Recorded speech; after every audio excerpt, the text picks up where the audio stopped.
Hello, everyone, and inside today's Locked On Canadiens, we have Montreal Canadiens prospects on the move in the CHL. We're talking Owen Beck, Riley Kidney, and others. We have game stuff in our 3-up and 3-down, where we vote on our 3 players up, 3 players down in the Canadiens organization this week. That and so much more inside today's show. Locked On Canadiens, your daily podcast on the Montreal Canadiens. Part of the Locked On Podcast Network, your team every day.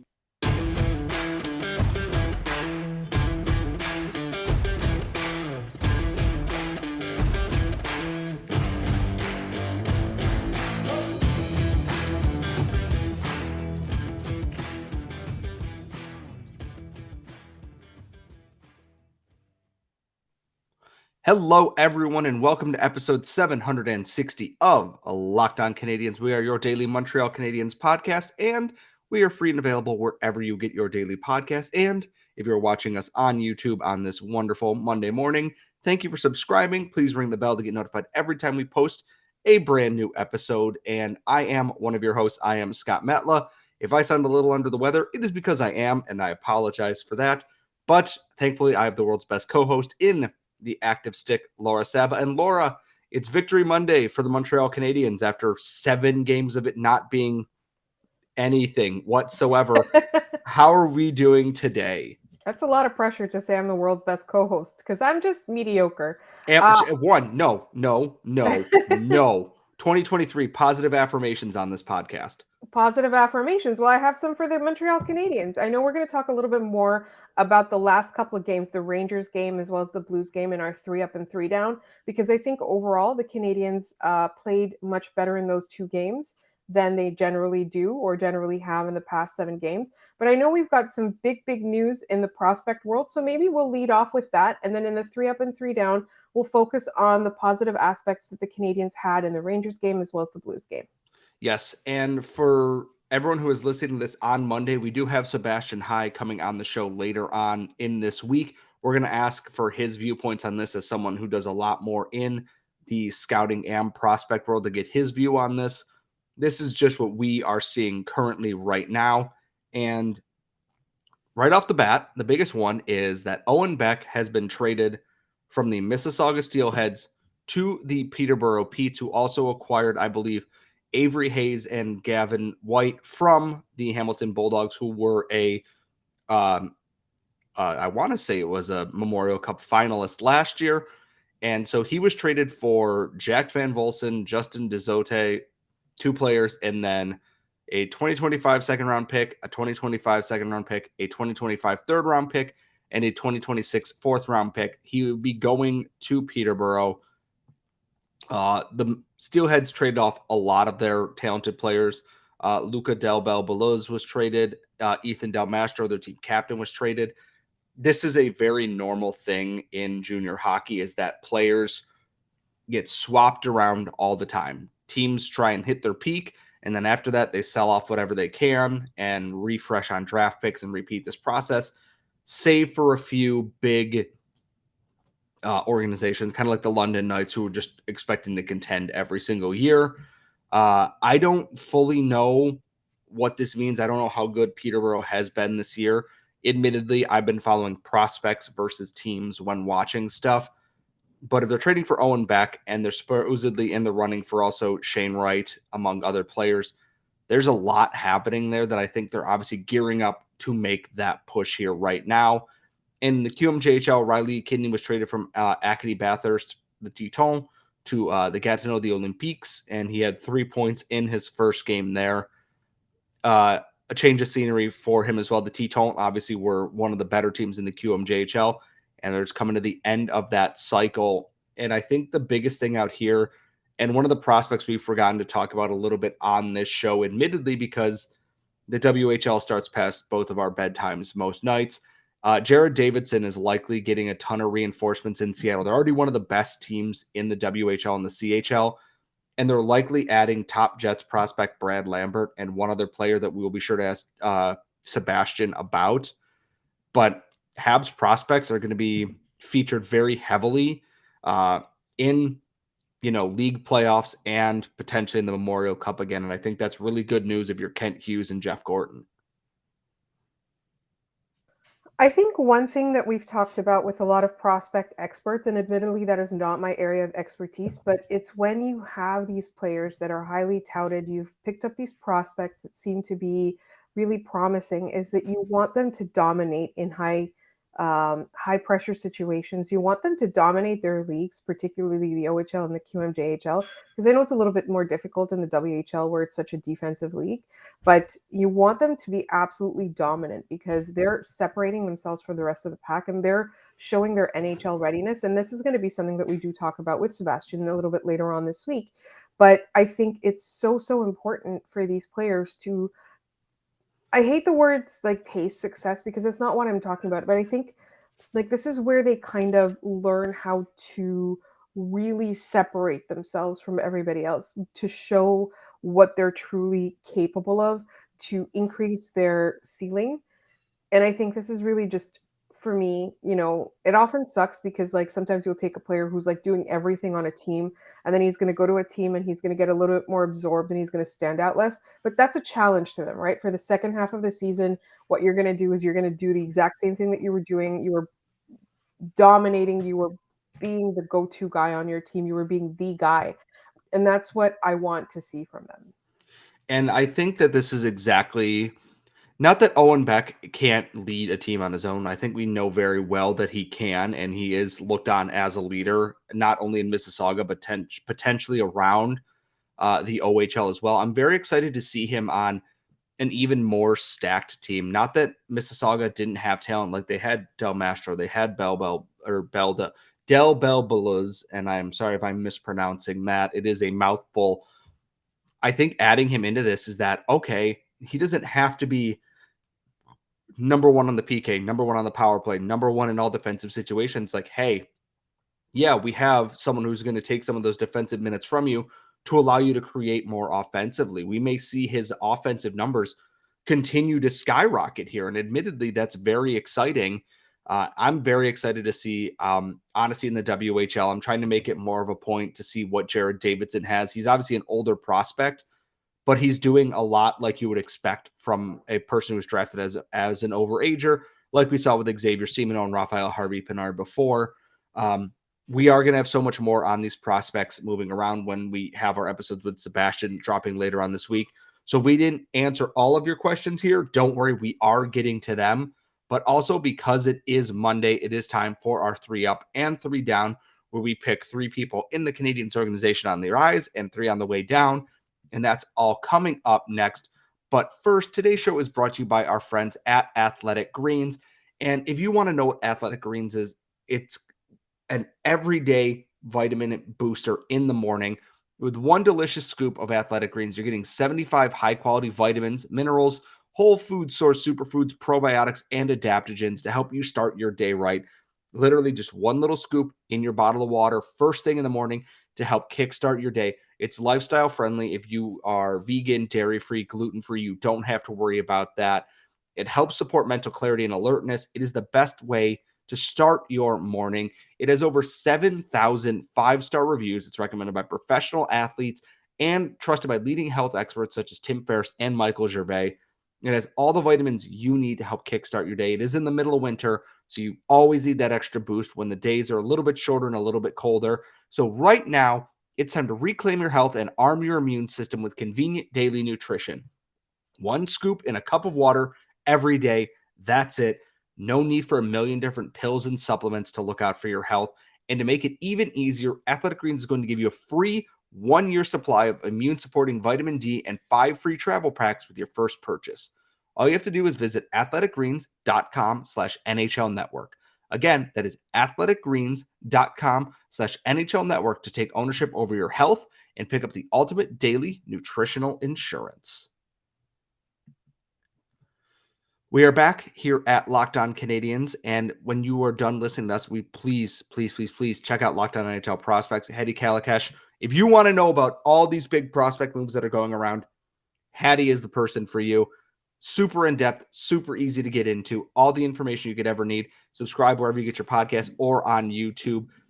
We are back. It is our Monday episode. That means it is time for 3 Up and 3 Down, which allows us to also kind of dig into the New York Rangers game, the game against the St. Louis Blues with the Canadiens as well, while we kind of analyze things here. And starting on the down list, and we never like to, dump on players too much and this and that. On my down list is Michael Pezzetta. And it's not a thing that I thought I would ever say, given his role on the team. But when I kind of checked in on the Blues game a little bit here, he had a bad penalty at the start of the game there. He had a penalty at the end of the game, or towards the end of the game, I believe there. You're playing limited minutes to begin with.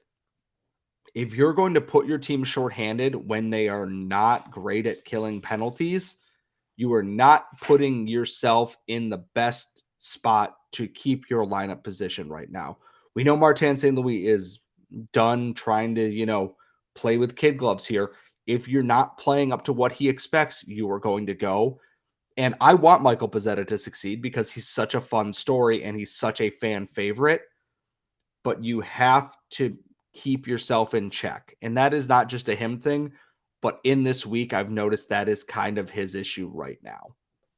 Do you know what's really interesting is that I didn't even think that you were going to say Michael Pezzetta, but as you were talking, I was like, yep, I see it. Yep. And it's something that I hate saying about him because, he's a fan favorite. I like him a lot. He's definitely someone, though, that I think Martin St. Louis has kind of realized that his limitations, but that doesn't mean that Michael Pezzetta shouldn't rise to the occasion and kind of keep himself in check as well. It's one of those things where, like, last year, obviously he emerged, but he emerged at a time where the Canadiens were not good. Like, nobody was doing well, even Cole Caulfield, right? Nick Suzuki was basically the only one who was barely performing. And so that's such a funny way. It's like he's barely performing, and it's like, yeah, it's Nick Suzuki. It's Nick Suzuki, yeah. And he was carrying the team on his back. So, like Michael Pezzetta was one of those like really fun stories. And I think he can continue to be. I think he just needs to really, really be more controlled. This also goes back to other games this week. On my down list is Martin St. Louis, but with the caveat of this being, he's got to learn to manage in-game stuff a little bit better. And this goes to the whole pulling the goalie thing versus that, because we didn't really talk about this in depth because we didn't really want to talk about losing 9-2 to the Capitals and everything else that goes along with that. Managing games is important. And yeah, it's a tanking season. Yeah, a lot of these guys are veterans who have been through God knows how much crap before, but it has an impact. And you can talk about, it's soft to care about player feelings and this. They get paid millions of dollars and blah, blah. Getting left in there for 9 goals against sucks. Getting left in there for 6 goals against probably sucks. You have to try and keep morale and mental health a big part of that, because we've seen it with goaltending. When goalies are in their own head too deeply after a run of bad games, 1 goal against is like you're puncturing a hole in the side of a hot air balloon. And it all just kind of collapses catastrophically. Learning to manage that, I think, is such an important piece for the Canadiens that they got it. It's one thing he has to work on, and he admitted as much, which is good. He's aware that this is something he needs to work on. I just don't want it to be a thing where the narrative becomes, he just leaves his goalies out there regardless of the game. I don't want that to be a thing, especially when they have a guy like Caden Primo who you cannot do that to because he's still working his way and building there. And I think Martin St. Louis learning to manage his goaltenders a little bit in that regard is going to be that next step up for him in his coaching career. That's really funny. So I was on Game Over after the Blues game. You guys should check that out with Andrew Berkshire, who we are going to have on the show in upcoming weeks. We talked a little bit about Martin St. Louis in that, and how in the last couple of games, we talked about how the underlying numbers against the Rangers was better. The game might not have been all that interesting or exciting, and they did end up losing, but the Canadiens as a whole were playing a much better game against the Rangers than they had been in the past few games. And then against the Blues, they actually played well, obviously, and that's going to go to another down in a second. Goaltending wasn't there, but I think you can see that it's taking him longer than we expected, right? Like, I don't necessarily think that Martin St. Louis isn't going to be a great coach or anything like that. But it really shows lately how green he is and how inexperienced the entire coaching staff is. It's not just Martin St. Louis, right? Like, they're all like recently become even assistant coaches. And Martin St. Louis never was one, right? Like, he was just always like, this is his first gig, right? So we do have to have a little bit of patience with him, but we did want to see signs of him making progress. And so, as Scott pointed out, it's interesting because I thought, he was happier with his team the last couple of games because the team is executing better. They are. Like, that's objective, right? But at the same time, like Scott mentioned, there's so much still left to learn. And like, let's be really honest, right? You put me in there. I'm not going to know what to do in an in-game situation. I'm not a head coach. I don't even, like, when he was a player, like, he was always thinking about these things and was very strategic and philosophical about the game. Like, and even with that, he still has that learning curve. Like, Martin St. Louis is not magical. He has to go through the learning curve as everybody else does. So those in-game situations need to be managed a little bit better. And I think part of it too is that he probably thought that the team that he had was better than it turned out to be. Like, I think, like, he knew that it wasn't bad as it was when he took over, but it's not as good as he thought it was at the beginning of this season. And that's the hardest part, I think, with this is that he's learning how to manage through the tank as well. And maybe we expected them to be even better, or not even better, but better than they were. Their regression has gone in two extremes to playing way above where they should be and probably way below. The truth is, I don't think they are a bottom five team. I do not think they were as good as they were at the start of the season. I think they fall in that 7, 8, 9 range there, which is literally improvement, but there's a lot of dead weight on this team. And I mean that in the least mean way possible, but there's guys that are just, they don't fit what they're looking for anymore. And when we get into our ups here in a second, the good news is some of them are starting to play very, very well, which is exactly what you want to see if you're the Montreal Canadiens. On my down list, and this is not so much the player, but their health, Brendan Gallagher's contract is bad. When Mark Bergevin signed that deal at that time, we looked at that and went, yeah, no problem. That's a guy who's good for 20 goals a year, nothing but effort. Dude's hips or whatever. I just shut him down for the year, or he's going to end up on LTIR next to Carey Price. That deal is actually becoming potentially one of the worst on the Canadiens because he's not playing enough. And I feel bad because Brendan Gallagher was the heart and soul of this team for so many years. And now he's just broken down at this point in that when we saw at the beginning of the year, when he was healthy, totally new player. And now he's not on the ice enough to consistently contribute and, generate shots and chances. Dude's broken down and I don't know if he needs time, major surgery, if he's got the Sean Monahan situation going on or what, but that contract is, until he's healthy, you can't move it. And I don't think you can move it right now unless you find a team who's very willing to take on that much term and money. But Lord, do you have any thoughts before we moved on to our up section? Yeah, my other down is goaltending. It needs to be better. I don't think that we need to spend too much time talking about it. Goaltending just needs to be better. Yeah, we are unfortunately not experts in goaltending because goaltending is voodoo. Someday we will have someone on who does know everything that we need for the goaltending stuff there. But we're going to transition things here. We are going to go into the ups and all the good and positive stuff that did happen this week. And that's all coming up next. But first, today's show is also brought to you by our friends at betonline.net. They are your number one source for all your betting info, stats, news, analysis, lines, odds, whatever you're looking for. BetOnline has you covered. The NFL playoffs are knocking on the door. College basketball and the NBA are in full swing. The NHL is as crazy as always, and BetOnline has you covered. And you can also bet on golf. You can bet on boxing. You can bet on MMA. They have you covered. And if you love sports podcasts, you can even find those at BetOnline. And we know you love sports podcasts because you're listening to us. So head to the website today or use your mobile device to learn more. And remember, BetOnline, it's where the game starts. All right, we are back to wrap up our Monday episode. It is time for the 3 Up segment of 3 Up and 3 Down. And I'm just going to come right out and say it because I never thought we would see this day again. Joel Armia is doing that thing where once a year, maybe twice a year, he goes on a heater where he becomes prime Eric Lindros and is literally unstoppable. He was phenomenal against the Blues, and he is my first up of the week. He's got 3 goals this week. He finally got that first one against the Rangers, which great for him. That's a huge thing for him, and I'm glad he finally got that 10,000-pound monkey off of his back.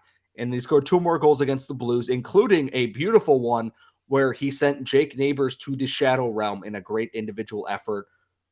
There's a lot to be said about Joel Armia. I think he's a very quality hockey player on a very non-quality contract. Thanks, Mark Bergevin, for that. I'm happy to see him score because that's trade value. That's getting hot at the right time coming into the new year. And people are going to see this big dude spinning around, dangling people and scoring goals. And they're going to go, hell yeah, I can fix him. And then the Canadiens are going to trade him, and it is no longer their problem. I hope so, because I don't like buyouts. I don't like buyouts because they stay on your cap for too long. So I know our prediction was that Joel Armia would get bought out. I think that wasn't an uncommon prediction in the Habs community. It was that in the offseason they were going to buy him out.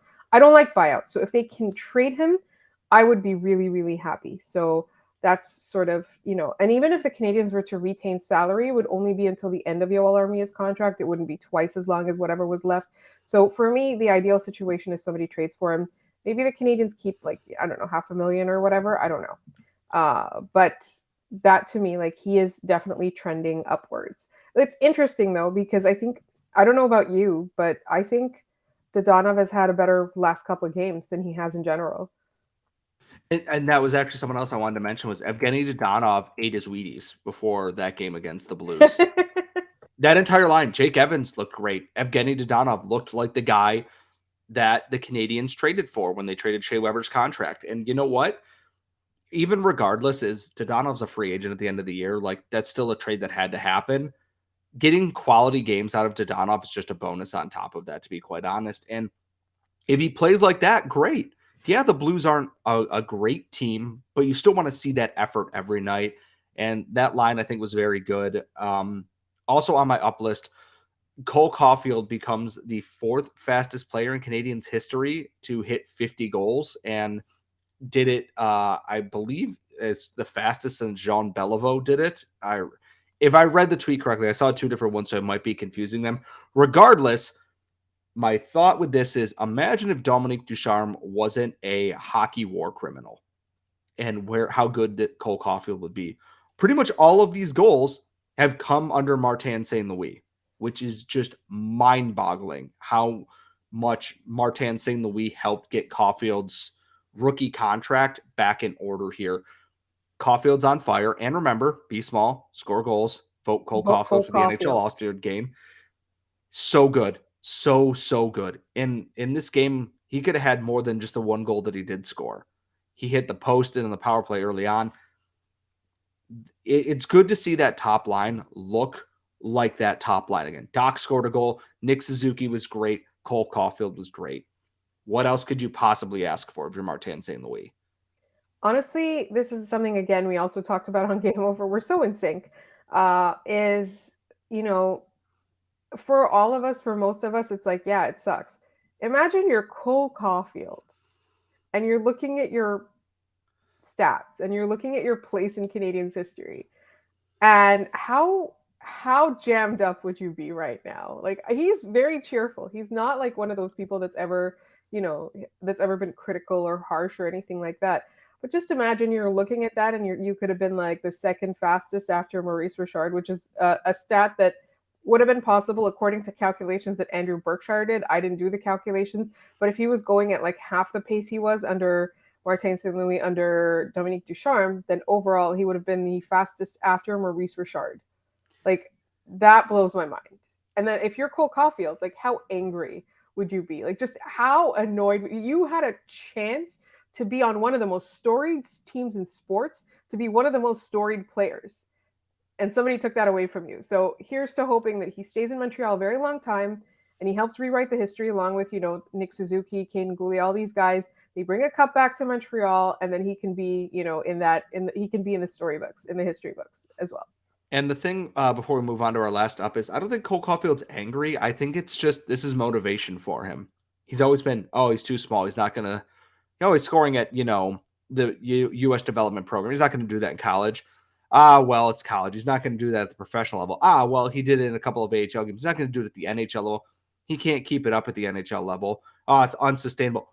Stop doubting Cole Caulfield doing goal scoring things. Or keep doubting him and he'll just keep getting better. Like, that's the thing. And it's like, just imagine, Scott, like when the Canadiens get adequate secondary scoring and like half the opponents have to leave Cole Caulfield alone.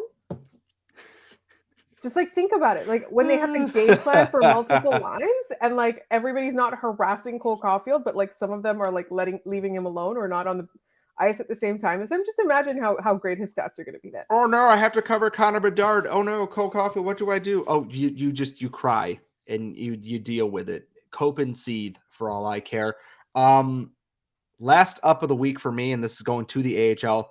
Raphael Harvey-Pinard is absolutely on one right now. He had a hat trick in a win over the Manitoba Moose earlier this week. He was instrumental, along with Rem Pitlick and Alex Belzile, in driving the Rocket to a 4-1 comeback. They lost in overtime, but they scored 3 goals with Caden Gooley pulled to the bench to tie that game and get it to overtime, which they said was to try and get, or I said Caden Gooley, Caden Primo, his first win back from injury in the AHL there. They came so close. The vibes on the Rocket are much better now, even as they continue to deal with injuries on defense. Harvey-Pinard is on one right now. He has climbed into the top 10 for AHL goal scoring, which is incredible. And Anthony Richard is still in the top 3, and he hasn't played there in a month. He's someone that I think is not long for the AHL. As soon as someone is traded or whatnot, he's someone I want to see. Obviously, Jesse Ylönen is also up there. The Rocket vibes right now, much better as they ended the 2022 and into 2023 here. Still a lot of season left to go, but they're playing much better hockey now. And a big part of that is their prospects are stepping up and coming to play every single night. I can't disagree with you there because you're the Rocket expert on this show. And there you have it, everyone. I am the Rocket expert. Take that, Elon Musk. We are going to wrap it up. Like we said, later on this week, we do have Sebastian High coming on. We're going to talk 2023 draft prospects. We're going to talk Adam Fantilli, Will Smith, Cristal, all these other players. We're going to talk about these moves in the CHL trade pieces, what that means for Canadiens prospects, and so much else. Please keep your eyes peeled for that. Those will be dropping later on this week. We will have our regular episodes. We will have an extra episode relating to PK Subban's return to Montreal ahead of the Predators game and everything else. So make sure you're following us wherever you get your daily podcast or on YouTube. Ring the bell to get notified when we post a new episode. Follow us on Twitter at LO_Canadiens. Follow Laura at The Active Stick. Follow myself at Scott Matla. And make sure you're also following Locked On NHL Prospects so you can get all your draft and prospect news. And folks, we will see you all next time.